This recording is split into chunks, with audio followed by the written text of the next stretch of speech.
24 گھنٹے کی زندگی میں بھائیو جھوٹ خاص طور پر زندگی سے ہم نکال دیں، جھوٹ نہ بولیں اور ایک کسی کو دھوکہ نہ دیں۔ میرے نبی نے فرمایا میرا امتی ہر گناہ کر سکتا، دو نہیں کر سکتا، ایک جھوٹ کبھی نہیں بولے گا، ایک دھوکہ کبھی نہیں دے گا۔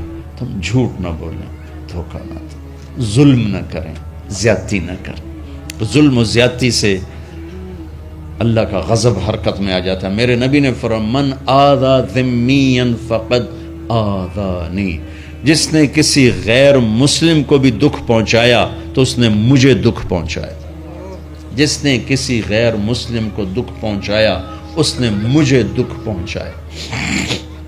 میرے نبی نے تو اپنے ساتھ رہنے غیر مسلموں کے ساتھ اتنی رحمت للعالمین کا ثبوت دی۔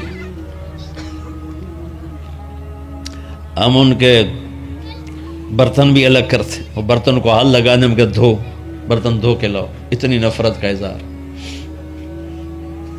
بھائیو محبت سے رہیں، اپنے کاروبار میں ہو سچ بولو، صحیح تولو، وعدہ خلافی نہ کرو، وعدے سے پھرو مت، کسی کو دھوکہ نہ دو، کسی کو فراڈ نہ کرو۔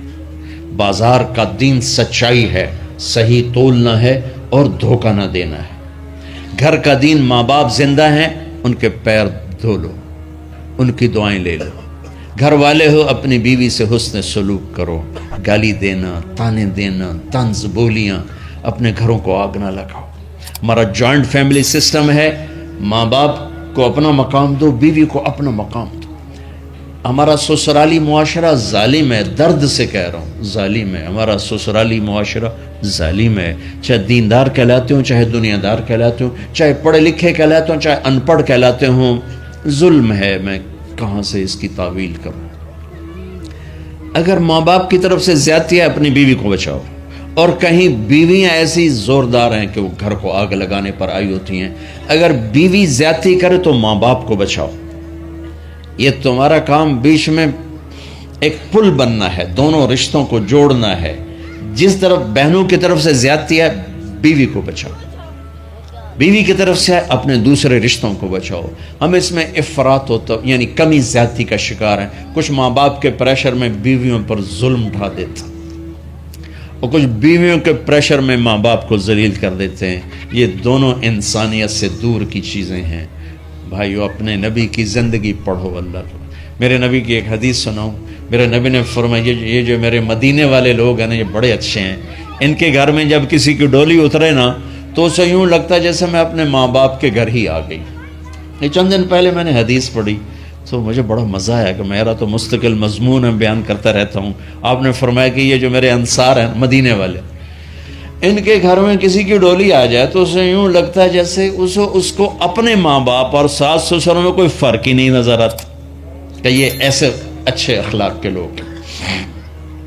چلو اگر یہ نہیں ہو سکتا تو کم از کم یہ نفرت تو نہ ہو، لگائی بجھائی، لڑائی جھگڑے، طلاقوں کی شرح بڑھ چکی ہے صرف زبان کی بدتمیزی پر، صرف زبان کی بدتمیزی پر، صرف زبان کی بدتمیزی پر طلاقوں کی شرح بڑھ چکی۔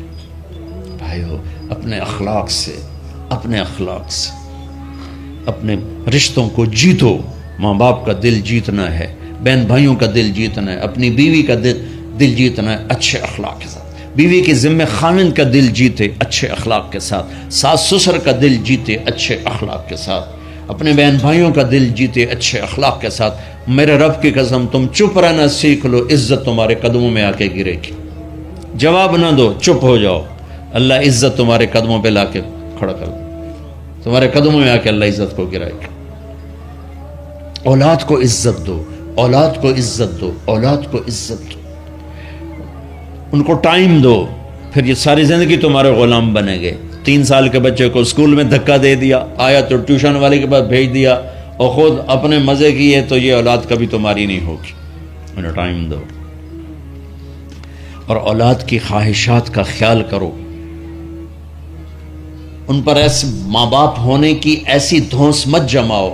آج کل اولاد نافرمان ہے، آدھا قصور ماں باپ کا ہے، آدھا اولاد کا ہے، کہ یہ وہ شفقت اور وہ محبت اور وہ ٹائم نہیں دیتے، اس سے آگے بات خراب ہو جاتی۔ اور ایک بڑا حساس موضوع ہے، رشتے ناتوں میں اولاد کی رعایت کرو۔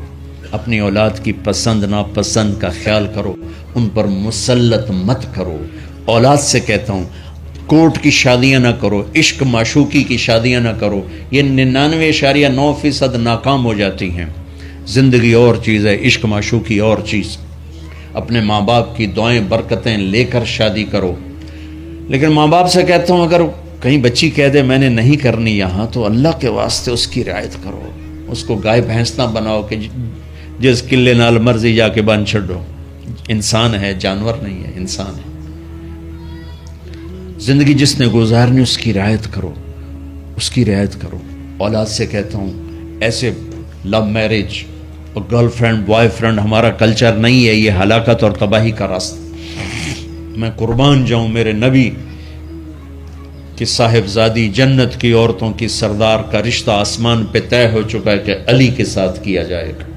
خبر آ چکی، جبریل آ چکے ہیں کہ یا رسول اللہ فاطمہ علی کے لیے ہے، اور حضرت علی رشتے کا پیغام لے کر آئے ہیں، اور آپ فرما رہے ہیں انشاءاللہ۔ ہاں نہیں کی کہ انشاءاللہ، ہاں تو ہو چکی ہے، انشاءاللہ ہاں کیوں نہیں کی، ہاں ہو چکی۔ آپ کو سبق سکھانے کے، ہمیں شریعت سکھانے کے۔ گھر تشریف لے گئے، فاطمہ بیٹی علی کا رشتہ آیا ہے، ہاں کر دو۔ اللہ اکبر۔ جب جبریل آ کے بتا چکے ہیں کہ یہ رشتہ ہو چکا ہے آسمانوں پر، اللہ نے کہہ دیا ہے کہ فاطمہ علی کا کے ہاتھ میں دی جائے گی، پھر یہ کیوں پوچھ رہے ہیں بیٹی علی کا رشتہ آیا ہے، ہاں کر دوں؟ ہمیں سکھانے کی کہ کتنی بچیاں سسک کے زندگی گزار دیتی ہیں، ماں پیو زبردستی کر دیتے، کتنے بچے سسک کے زندگی گزار دیتے ہیں کہ ماں باپ زبردستی کر دیتے۔ بھائیو اللہ کے واسطے شریعت پڑھو، دین پڑھو، نبی کی زندگی پڑھو۔ حضرت فاطمہ رضی اللہ تعالیٰ عنہ کا انکار کرنا تھا، کیا خیر آج کل کی شریف بچی بیچاری چپ کر کے کہتی ٹھیک ہے جی میں ماں پیو دی مرضی۔ تو فاطمہ جیسی ہستی کوئی تصور کر سکتا ہے؟ کہیں گی نہیں، وہاں سے اقرار ہی تھا، لیکن ہمیں پیغام دینا تھا، سکھانا تھا کہ یا رسول اللہ جیسے آپ علی جاؤ لوگوں کو بلاؤ، پھر لوگوں کو بلاؤ، پھر آپ نے نکاح پڑھایا، پھر رخصتی ہوئی، بلا کر آپ نے فاطمہ کا ہاتھ پکڑا اور یوں علی کے ہاتھ میں دے کر کہا علی تمہیں نبی کی بیٹی مبارک۔ اور پھر فرمایا فاطمہ مجھے جو سب سے زیادہ محبوب تھا میں نے تیرا ہاتھ اس کے ہاتھ میں دے دیا۔ بھائی اللہ کے واسطے اپنی قومی زندگی سے نکلو، رواجی زندگی سے نکلو، پنجاب کی زندگی، پٹھانوں کی زندگی، بلوچوں کی زندگی، سندھیوں کی زندگی، یہ بت ہیں، ان کو توڑ کے نبوت والی زندگی، نبوت والی زندگی، نبوت والی زندگی وہ اختیار کریں گے، ہماری عورتیں بھی سکھی، ہمارے مرد بھی سکھی، ہماری اولاد بھی سکھی۔ تو سارے بھائی نیت کرتے ہیں نا اس کی انشاءاللہ، اللہ تعالیٰ ان کی بخشش فرمائے۔ تو آپ بھائیوں ایک تو یہاں مرکز ہے اسماعیل، وہاں جایا کرو جمعرات کو، آپ کو فائدہ ہوگا۔ آپ کے پاس مسجد میں جماعت آ جائے ان کے ساتھ بیٹھا کرو، اس سے آپ کو انشاءاللہ فائدہ ہوگا۔ مہینے میں 3 دن جایا کرو، اس سے آپ کو انشاءاللہ راستہ ملے گا۔ اور دعا سے پہلے اگر کسی سے لڑے ہوئے ہو، مستورات میں کوئی کسی سے لڑی ہوئی ہے یا آپ کسی سے لڑے ہوئے ہو، تو کہ میں ہاتھ جوڑتا ہوں، مر جانے والی جگہ پہ کیا لڑائیاں، معاف کر دو، معاف کر دو، معاف کر دو، اللہ پہ چھوڑ دو۔ اپنے نبی کے ایک حدیث سنا کے دعا کرتے ہیں، آپ نے فرمایا مدینے والوں سے، مدینے والوں میرے بعد تمہیں تمہارا حق نہیں ملے گا، کیا کرو گے؟ کہا یہ ہم تلوار اٹھائیں گے، حق لیں گے۔ آپ نے فرمایا اگر میں اس سے اچھی چیز بتاؤں کرو گے؟ کہا جی کیا؟ کہا حق کے لیے لڑائی نہ لڑنا، چھوڑ دینا، اور حوض کوثر پہ آ جانا، سارے پورے کروا دوں۔ اب یہ وعدہ مدینے والوں کے ساتھ نہیں ہے، یہ وعدہ ہر اس امتی کے ساتھ ہے جو جھگڑے سے بچنے کے لیے حق چھوڑ دے۔ اپنا حق لو، کوشش کرو، لیکن اگر لڑائی کی شکل ہے واپس ہو جاؤ کہ یا رسول اللہ آپ کے حوالے۔ آپ نے مدینے والوں میں ہمیں بھی شامل کیا ہے، جس کا حق مارا جائے اور لڑے نہیں، چھوڑ دے، صبر کر جائے، میرے انتظار کر آنکھیں بند ہونے کا کہ میرا نبی تیرا وکیل ہوگا اور اللہ جج ہوگا، ان ویکھیا فیصلہ کہندا ہوندا ہے۔ پھر تم اپنے حبیب کو اپنا وکیل بنا لو۔ اب معاف کر دو، عورتیں بھی معاف کر دیں، آپ بھی معاف کر دیں، گلے لگو، امت بنو، محبت سے رہو، کیا 4 دن کی زندگی میں نفرتوں کی آگ بھڑکانا، محبت کے پھول بکھیر کے چلے جاؤ، کیا ظلمتیں پھیلانا، اپنے حصے کی شمع جلا کے چلے جاؤ۔